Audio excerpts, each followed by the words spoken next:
Hungarian composer and super virtuoso, Franz Liszt, completed his 6 Consolations as a set in the year 1850. And the title seems appropriate because Liszt was really struggling in his life at this time. He had basically, for the most part, set aside his incredible career as a virtuoso pianist, arguably the most famous who's ever lived, and moved to Weimar to focus primarily on his composition.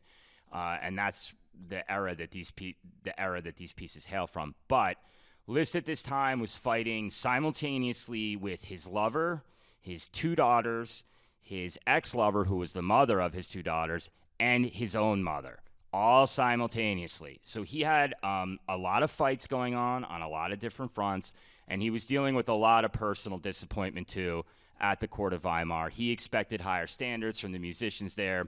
They weren't giving it to him.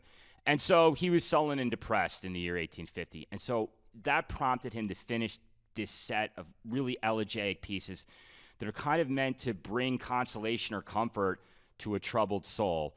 And this particular piece is the only one of the 6 that is really in the standard concert repertory. It's in the lovely, dreamy key of D-flat major. And like many nocturnes by Chopin, who had just died really a few months before Liszt completed this set, so he also may have been thinking of Chopin as the death of his friend, in addition to all the fights he was having with the women in his life as he was completing these pieces. The structure is very much like a Chopin nocturne. Certainly the texture is.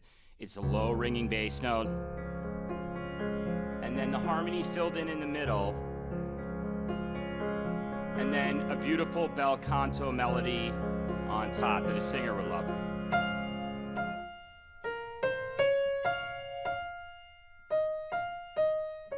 So this piece is extremely Chopin-esque, and one of the ways that it sort of achieves its kind of divine sense of consolation is what's going on rhythmically. So in the left hand, basically playing at even dodecatuplets, okay? Or you can think of 4 sets of even triplets, but they're not pulsed. They're just played even. And then over that, we have these kind of duple figures, and then later, and the effect of these things happening on top of each other is almost one of like being in suspended animation.